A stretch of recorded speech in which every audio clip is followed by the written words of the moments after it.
Les effets du stress sur le cerveau. Les personnes qui ont vécu des événements stressants sont plus susceptibles de développer des problèmes de santé mentale et physique.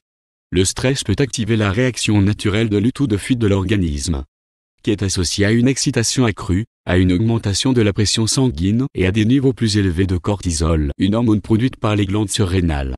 Le stress peut également affecter le comportement. Des études indiquent que le stress chronique augmente le risque de dépression et de troubles anxieux. Découvrons ensemble les effets du stress sur le cerveau. Stress et mémoire. Le stress peut affecter votre mémoire. Il peut rendre plus difficile de se souvenir de choses qui se sont produites il y a un certain temps, ou même juste la veille. Le stress peut également entraîner des difficultés à se concentrer et à se souvenir des choses sur le moment. Cela signifie que, lorsque vous êtes stressé, vous pouvez avoir du mal à vous concentrer sur la tâche à accomplir, et à vous souvenir des détails qui pourraient être importants par la suite. Il existe différents types de mémoire, comme la mémoire à court terme et la mémoire à long terme. On les appelle souvent la mémoire de travail et la mémoire à long terme.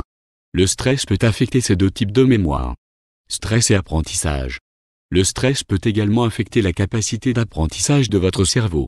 Comment le stress affecte-t-il l'apprentissage ? Le stress peut entraîner une surstimulation du cerveau, ce qui vous empêchera de vous concentrer sur autre chose.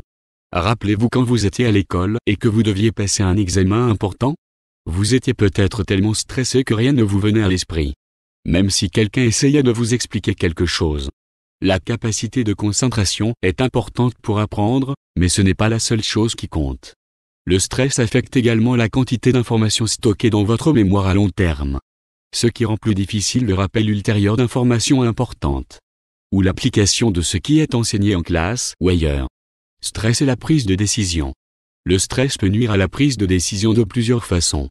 Premièrement, le stress peut vous empêcher de penser clairement et objectivement, ce qui rend plus difficile la prise de décision judicieuse. Deuxièmement, le stress peut rendre les gens plus réfractaires au risque.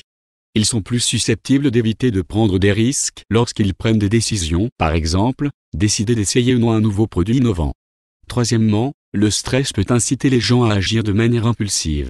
Ils sautonnent avant de réfléchir aux conséquences de leurs actes, par exemple, en achetant quelque chose de manière impulsive.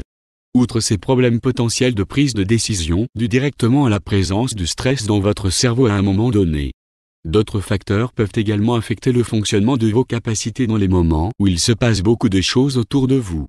Stress et motivation. Le stress est un puissant facteur de motivation.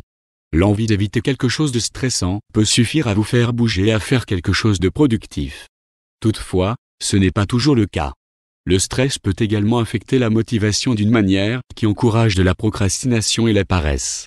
Stress et humeur. Comme nous l'avons vu, le stress peut affecter votre humeur. Le stress peut vous faire sentir déprimé ou anxieux. Il peut également vous rendre fatigué et irritable, en colère, frustré ou triste. Vous pouvez vous sentir coupable et avoir honte de ne pas faire face à la situation comme d'autres semblent le faire. Ces sentiments sont tout à fait naturels lorsqu'ils surviennent. Mais ils ne doivent pas vous inquiéter outre mesure s'ils ne durent pas longtemps. Surtout si vous pouvez y remédier, par exemple si quelqu'un vous a contrarié. Note: vous pouvez aider votre cerveau à surmonter les situations stressantes. Bien que le stress soit inévitable, il n'est pas forcément néfaste.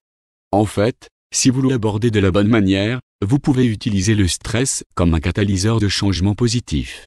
L'une des façons d'y parvenir est de se fixer des objectifs et de créer des stratégies pour les atteindre.